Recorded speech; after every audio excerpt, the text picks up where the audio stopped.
Hello বন্ধুরা, শুভ সকাল। আমি রীতা উত্তর চব্বিশ পরগনা থেকে আরেকটি বড় ভিডিও নিয়ে চলে এসেছি।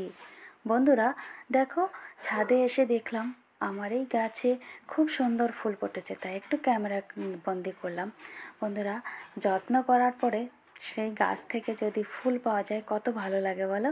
আর দেখো বন্ধুরা, ওয়েদারটা তো এখন চেঞ্জ হয়েছে, শীত থেকে গরমের দিকটা আসছে, চারিপাশটা মানে রোদ বেরিয়েছে, খুবই হালকা গরম ঠান্ডা এরকমই এখন আবহাওয়া। তো ছাদে এসে গেছি, এখন আমি চান করব, পুজো করব, এই জন্য কিন্তু আমি ছাদে এসেছি। আর মানে ফুল দেখে আমি আর লোভ সামলাতে পারলাম না। তো চান টান করে দেখো বন্ধুরা, আমি পুজো করছি। আর আজকে হচ্ছে মানে উপোস করব না, কালকে উপোস করব, আজকে সংযম তো, তাই আজকে নিরামিষ রান্নার হবে। তো ভাবলাম চান টান করে একবারে রান্নাটা করব। সকালে একবার রান্না হয়েছে, তো চান করে এই যে ঠাকুরের পুজোটাও করা হয়ে গেছে, এবার নিচে যেয়ে রান্না করব। আজকে রান্নায় বেশি কিছু জিনিস নেই, কারণ সকালে বেশ কিছু রান্না হয়েছে। তো যে জিনিসগুলো রান্না হয়েছে আমার ছেলে সেটা খাবে না, তাই জন্য ভাবলাম একটু সয়াবিন রান্না করি।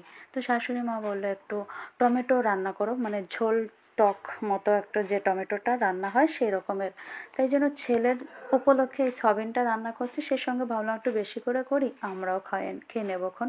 আর যেহেতু কালকে শিব চতুর্দশী, শিবের উপোস থাকবো, তাই আজকে আমরা নিরামিষ খাচ্ছি। তো কে কে উপোস থাকবে বলবে বন্ধুরা। আর দেখো বন্ধুরা, এখানে একটু নারকেল কোড়া আছে। এটা না আমি কোড়াতে পারিনি, কেন বলো তো, নারকেলটা যখন ভাঙা হয়েছে না, তখন নারকেলের ভিতর জলই ছিল না, নারকেলটা আইচা থেকে উঠে আসছিল শ্বাসটা। তাই আমি তাকে টুকরো টুকরো করে মিক্সিতে দিয়ে পেস্ট করেছি, আর একদম সুন্দর পেস্ট হয়েছে বন্ধুরা, কি বলবো। এভাবে তোমরাও ট্রাই করতে পারো। আর শাশুড়ি মা বলছে এই পেস্ট মানে নারকেল কোড়া দিয়ে জড়ানো পিঠা মানে পাটিসাপটা পিঠা তৈরি করবে। যাই হোক, আমি সেটা রেখে দিয়েছি পেস্ট বানিয়ে, তারপরে যে রান্না বান্না করছি। আর দেখো বন্ধুরা, আমার টিনা সোনা কিন্তু প্রতিনিয়ত চান করে, ওকে আমি চান করিয়ে দেওয়ার পরে ও ঘুমোয়, অনেকটা সময় ঘুমোয় থাকে। যতক্ষণ আমরা দুপুরে খাওয়া দাওয়া না করব ততক্ষণ ও ঘুমোতে থাকবে, কোনো মানে কোনো আওয়াজ নেই। মানে ও এত শান্ত, কি বলবো তোমাদের। যখন ওর খিদে লাগবে বা বেরোনোর চেষ্টা করে তখনই শুধু ডাকাডাকি করে, বাদ বাকির সময় কিন্তু ও চুপচাপই থাকে। তারপর দেখো বন্ধুরা, আমার রান্না হয়ে গেছে। এখানে ভাত করেছি, টমেটোর এই যে ঝোল টক করেছি, আর সয়াবিন করেছি। রাত মানে সকালের যে সবজি ছিল, তোমার ভাজি ছিল একটা, পাঁচমেশালের সবজি, এগুলো দিয়ে আমরা দুপুরে খাওয়া দাওয়া করেছি। তারপর বেশ কিছু সময় পরে, সন্ধ্যার পরে যে এখন আবার পিঠা তৈরি হবে। তা আমি পুরটা বানিয়ে দিচ্ছি, নারকেল কোড়া, সুজি আর চিনি এগুলো দিয়ে পুরটা বানাচ্ছি। তো আমি এখন আবার স্টেশনে যাব, কারণ কালকে যেহেতু শিব চতুর্দশী, শিবের পুজো করব, তাই কিছু ফল মিষ্টি কিনতে।